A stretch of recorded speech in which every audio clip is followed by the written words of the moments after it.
this book called The Untethered Soul, and it changed my life. And I've read a lot of books that changed my life, but that one specifically changed my life because I used to be a very angry person, and I would not just forgive and forget. I would constantly hold on to anger from myself, hang on to anger that I had for other people, hang on to things that happened to me.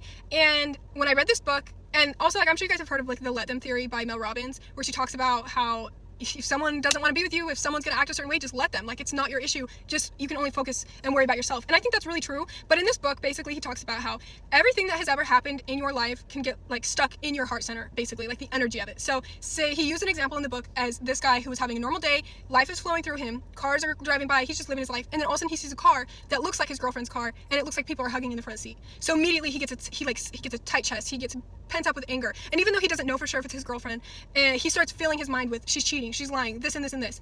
And then, so it gets stuck in his heart. He doesn't let it pass through him. He doesn't go ask his girlfriend.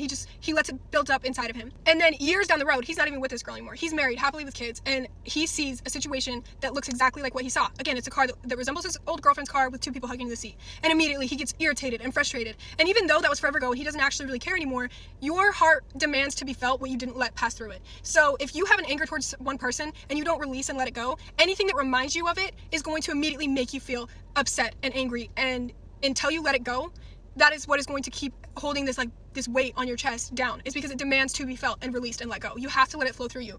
And so he talks about just keeping your heart center open, and if someone says something you don't like, instead of closing your heart and like holding on to it so that it has to be felt again and again and again, anytime something that reminds you of that situation, it will bring it up and it has to be felt. Or you could feel it the one time, relax, literally, like, physically relax and say, no, I'm still keeping my heart open. Even if something is not what I want to see, I'm going to relax and release, and I'm going to let it flow through me. And things will stop getting caught in your heart, that if you hear a song that reminds you of someone, it will not immediately ruin your day and start making you overthink and you get distracted. So obviously, I probably did not do as good of a job explaining this as he does in the book, but it is such an amazing book. And it just talks about, like, releasing, letting go, keeping your heart open, like, physically, literally, like, energetically, like, everything is energy. And if you cling onto an energy because it pissed you off, anything that reminds you of it is going to bring it back up. It will keep demanding to be felt until you can just, like, literally relax and let it go.